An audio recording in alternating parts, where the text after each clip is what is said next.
மாறி மாறி வருகின்ற சூழ்நிலைகளை எதிர்கொண்டு நீங்கள் நடத்துகின்ற இல்லற வாழ்க்கையில் குழல் இனிது யாழினிது என்ப தம்மக்கள் மழலை சொல் கேளாதவர் என்ற குரல் நெறிக்கு ஏற்ப மக்கள் செல்வத்தை இட்டும் தொட்டும் கவ்வியும் துளந்தும் நெய்யுட அடிசில் மெய்பட விதிர்க்கும் மயக்குறு மக்களை பெற்று அவர்களுக்கு அழகான தமிழ் பெயர்களை சூட்டி உற்றார் உறவினர்கள் பெற்றோர் பெருமை கொள்ளத்தக்க விதத்திலே உங்கள் இல்லற வாழ்வு அமைய வேண்டும்.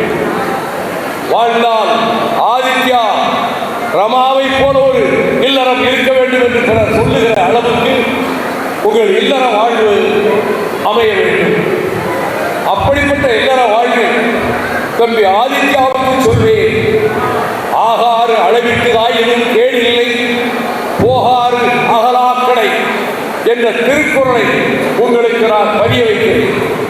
வரவழிந்து செலவு செய்ய வேண்டும். இந்த திருமண நிகழ்ச்சிக்காக தம்பி இவ்வளவு செலவு பொருட்செலவு செய்திருக்கிறாயே, இனி எதிர்காலத்தில் ஒரு மாதிரி கட்சி நிகழ்ச்சிகளுக்காக நான் சக்திக்கு மீறி செலவழிப்பேன் என்ற நிலைக்கு நீ வரக்கூடாது.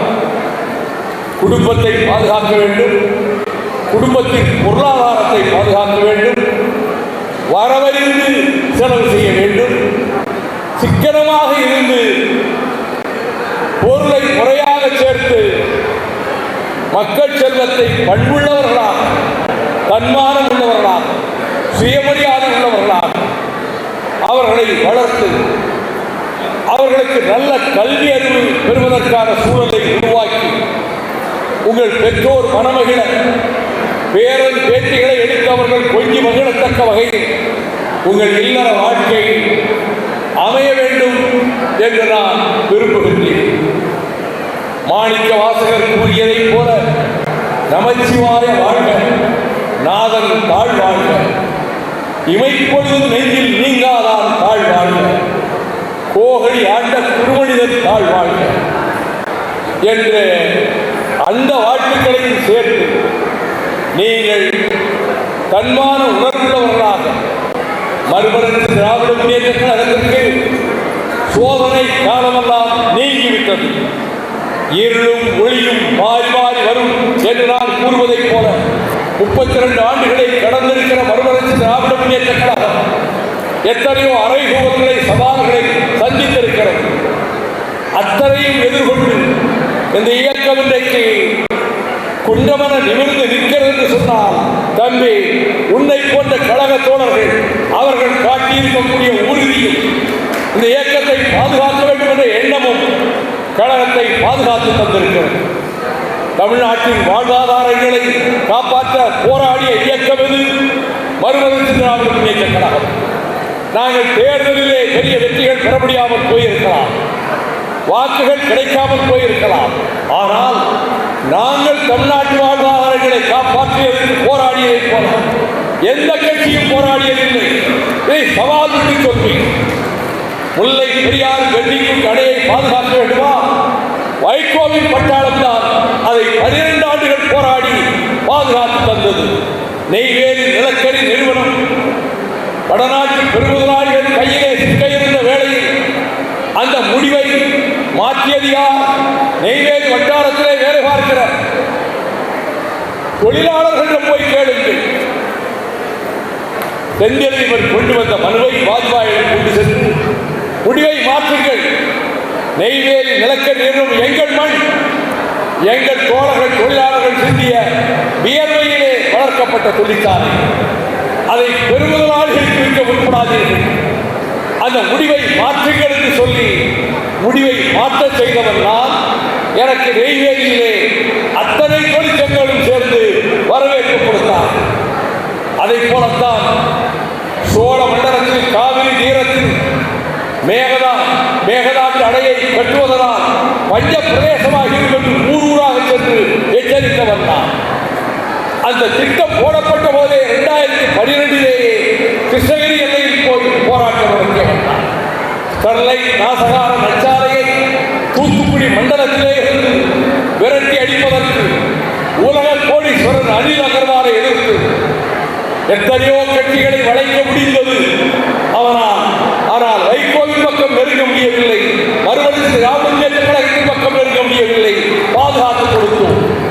தமிழக வாழ்வாதாரங்களை பாதுகாக்கின்ற முயற்சியில் தான் இந்த வேளாண் பகுதிகளை பாழாக்கி வருகிற நாசகார நச்சு மரமாகிய வேலிக்காத்தான் என்கின்ற சீவை கருவேல மரங்களை அகற்றுவதற்கு ஊர் ஊராக சென்று கொண்டிருக்கிறேன்.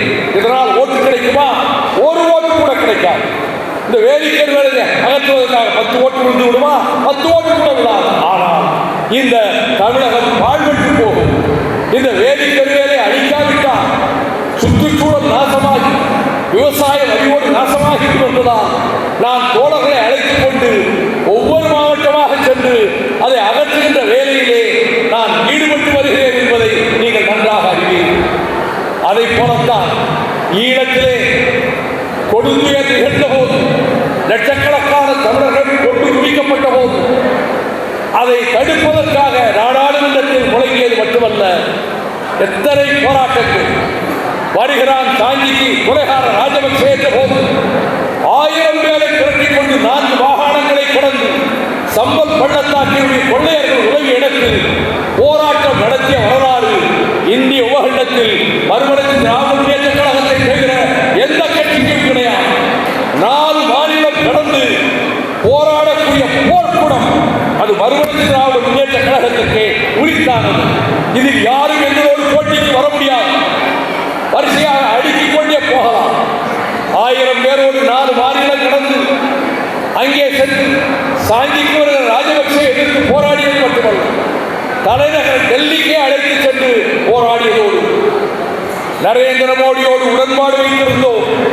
கொலைகார பாவியை பதவியேற்புக்கு அழைக்கிறார் என்றவுடன் அவரிடம் சென்று எங்கள் மார்பிலே குத்திவிட்டீர்கள், தமிழர்களின் முதுகிலே குத்திவிட்டீர்கள், அந்த கொலைகார பாவியை அழைப்பை திரும்ப பெறாவிட்டால் நான் டெல்லியிலே 1000 பேரோடு வந்து நீங்கள் பதவி பிரமாணம் எடுக்கிற போது கருப்பு கொடி காட்டுவேன் என்று இந்தியாவிலேயே நரேந்திர மோடி பதவியேற்ற போது எந்த கட்சியும் எதிர்க்கவில்லை. ஒரே ஒரு கட்சி மறுமலர்ச்சி திராவிட முன்னேற்ற கழகம் தான் டெல்லியிலே கருப்பு கொடி காட்டி கைதான் உங்கள் கூட்டணியை இந்த நிமிடத்திலேயே முறித்துக் கொண்டு வெளியேறுகிறேன் என்று வெளியேறி வந்தேன். கூட்டணிகளிலே நீடிக்காததும் தன்னலத்துக்காக அல்ல, தமிழ்நாட்டின் நலனுக்காக, அண்ணாவின் கொள்கை காப்பதற்காக, பெரியாரின் தன்மான உணர்வை காப்பதற்காக, செந்தமிழ்நாட்டினுடைய நலன்களை உரிமைகளை காப்பதற்காக தொடர்ந்து போராடி வருகிற நாங்கள் இன்றைக்கு ஒளிமயமான எதிர்காலம் எங்கள் கண்களுக்கு தெரிகிறது என்று சொல்லத்தக்க விதத்தில் நான் போகிற மாவட்டங்களில் எல்லாம் தோழர்கள் ஆயிரக்கணக்கிலே வந்து குவிகிறார்கள். நான் வேலிக்கருவேலை மரங்களை அகற்ற முற்படுகிற போது அவர்கள் வந்து கரங்குலுக்கி விட்டு புகைப்படம் எடுத்துக் கொண்டு நாங்கள் உங்களுக்கு பக்கபலமாக இருக்கிறோம் என்று சொல்லுகிறார்கள்.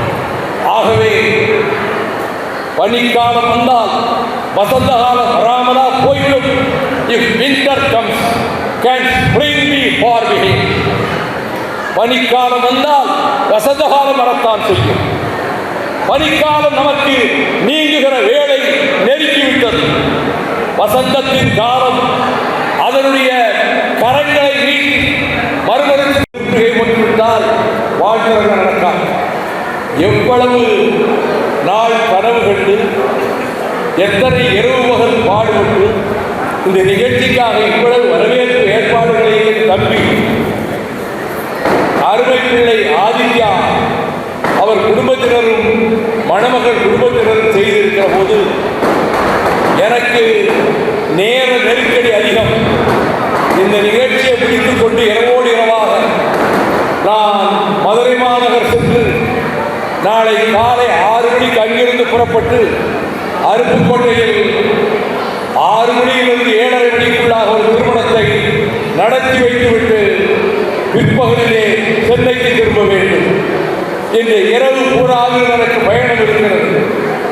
நான் ஒரு நிமிடத்தில் மணமக்களிடத்தில் திருக்குறள் நூல்களை வழங்கிவிட்டு அச்சரை தூவிவிட்டு வாழ்க என சொல்லிவிட்டு நான் விடைபெற்று சென்றால் விரைவாக மதுரை போய் சேரலாம். ஆனால் வாழ்க்கையில் ஒரே ஒரு நாள் திருநாள், திருமண நாள்.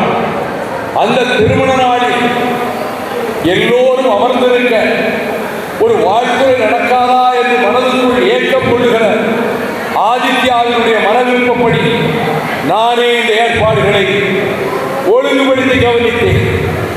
நான் திராவிட இயக்கத்தில் தொண்டர் படையில் இருந்தவன், தொண்டர் படையை வார்ப்பித்தவன், பொதுச் செயலாளர் என்ற ஒரு பெரிய மகுடம் எனக்கு சூட்டப்பட்டு விட்டது நினைப்பதில்லை. இயக்கத்தின் அடிமட்ட தொண்டர்களின் உணர்வுகளை அறிந்தவன் என்ற முறையில் கடலூர் மாவட்ட செயலாளர் நீங்க போய் உட்காரணும் என்றால் உங்களுக்கு தான் சொல்றேன். கரிநாகராஜ் அவர்களுடைய அருமை முதல்வர் நாக ஆதித்யா அவர்களுக்கும் மதிப்பிற்குரிய ராமசாமி அமுதா ராமசாமி அவர்களின் அன்பு புதல்வி நிறுவனர் செல்வி ரமா அவர்களுக்கும் நடைபெற இருக்கின்ற திருமணத்தை முன்னிட்டு இன்று நெல்லிக்குப்பம் நகரமே மறுமலர்ச்சி திராவிட முன்னேற்ற கழகத்தின் எங்கு கோட்டை என நிர்மாணிக்கின்ற விதத்தில் நாக ஆதித்யாவினுடைய பெருமுயற்சியா கழக தோழர்களினுடைய ஒத்துழைப்பா நகரத்தின் அனைத்து வீதிகளிலும் வரவேற்பு வளைவுகளும் வரவேற்பு பதாகைகளும் கழகத்தினுடைய வண்ண மணிக்கொடிகளும் அலங்கரிக்கப்பட்டு இந்த நிகழ்ச்சி சீரோடும் சிறப்போடும் நடைபெற்றுக் கொண்டிருக்கக்கூடிய வேளையில் வாழ்த்துறை வழங்கிய கழகத்தின் பொருளாளர் ஆர்வீர் இளவரசர் செந்திலதிபன் அவர்களே, இந்த நிகழ்ச்சியிலே வந்து கலந்து கொண்டிருக்கின்ற கழகத்தினுடைய மாவட்ட செயலாளர்கள், என் அன்பிற்கினிய சகோதரர்கள், கருத்தொருவித்து காதல் வயப்பட்டு யாயும் யாயும் யாராகியனோ எந்தையும் குந்தையும் எம்முறை கேளில் யானும் நீயும் எவ்வளி அறிதும் செம்புறப் பெயர் வீரன அன்புடை நெஞ்சம் தாம் கலந்தனவே என்று அங்க பேச வேண்டியதில்லை. இங்க நான் பேசிட்டு இருக்கிறேன், போய் உட்காரணும். குடும்பத்திலே நடக்கிற ஒரு திருமணமாகத்தான் காலை நடக்க இருக்கிற திருமணத்திற்கு முன்னேற்பாடான இந்த வரவேற்பு நிகழ்ச்சியில் பல இடங்களிலே சூட்டியிருக்கிறேன். ஆதித்யா என்ற பெயரை நான் விரும்பித்தான் வைத்தேன் என்று சொன்னார். எங்கள் இயக்கத்துக்கு கிடைத்திருக்கின்ற ஒரு கருவூலம், நெல்லிக்குப்பத்திலே கிடைத்திருக்கிற பொக்கிஷம் என்னுடைய தம்பி ஆதித்யா என்பதை எண்ணி நான் பெருமைப்படுகிறேன். ஆதித்யாவும் ரமாவும் தொடங்க இருக்கின்ற இல்லற வாழ்க்கை